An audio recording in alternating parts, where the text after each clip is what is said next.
So there's a bout of inspiration for you. The feeling struck me that I should be creating a web page for the class that you just attended. Now, here we have the Sketch Essentials web page. Up here is a graphic that I had made in Photoshop a while ago.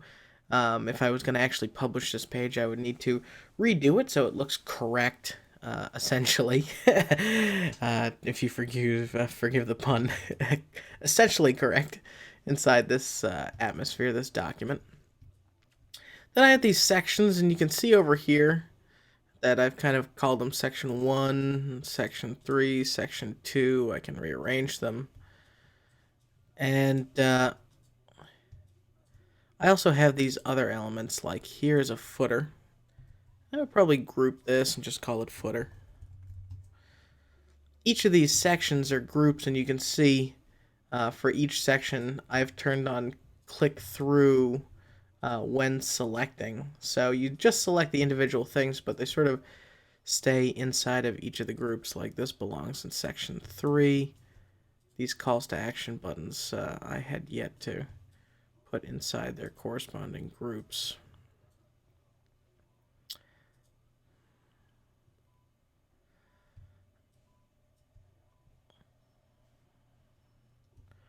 So you can see here, I can click through in the first group, click through in the second group. That allows me to sort of manipulate these. Here's a video play button. Pretty simple, right? It's just a circle with a triangle cut right out of it. We could make that a PNG or export that. Then I have my headlines, and of course my subheads, and then these paragraph texts. These three are just the Pictos picture bundle. In fact, if I click into them, you'll get a better idea. So each of these should be filled with this gray. The globe here could be filled with this gray. And that provides some contrast. So what I did is I took the Pictos by Drew Wilson, that picture bundle, and I had it open in Illustrator. I saved it out as an SVG, and then I was able to copy and paste these. I'm not necessarily happy with those three icons, but something to work with. Then I have these basic shapes that are all essentially my squares with photo fills in them. Even this back here, it's got a little shadow on it. I made these horizontal rules, which is a 1 pixel black line and then a light gray 1 pixel drop shadow. And those have kind of a nice split to them, and they look a little embossed. That's cool. Calls to action, these buttons are all linked style, so if I decide to change the button color, I change it once and they'll all sort of snap to be changed. And of course, this is just typeset text, right? And then finally, the bottom is just a rectangle. And back here, there was a grunge pack that I had downloaded that had these cool textures. So I used the texture fill and I put it on tile mode, and it gave me a really nice effect. And that's kind of how I built this web page. So there's nothing that we haven't learned in this class that you can't go now and do and sort of just take charge of. The power is in your hands, and now you know all the tips and techniques, you need to get this stuff done.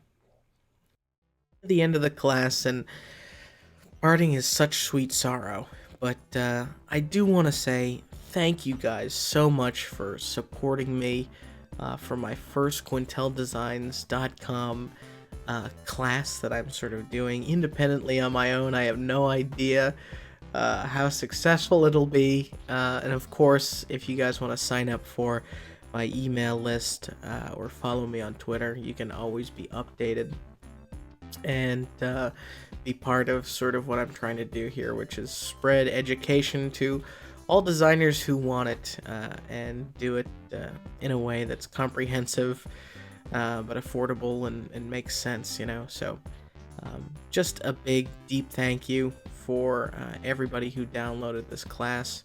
and is now a student, I guess, of mine.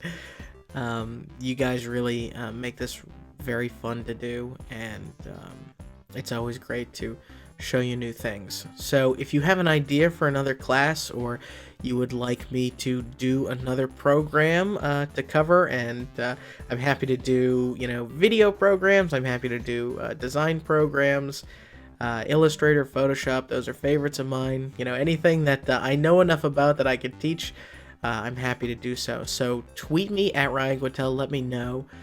Send me messages at quinteldesigns.com in the contact section, or sign up for an account and just give me the feedback. Let me know, because I am here for you guys. Again, huge thank you, and I appreciate you taking the class. Again, and finally, if you have any questions, you can always use the contact form or tweet me at Ryan Quintal, and I will do my best to answer you in a timely fashion and with a decent answer.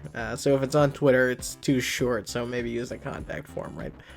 Alright, that's it, guys. Thank you for learning with Sketch Essentials, and I'll see you next time.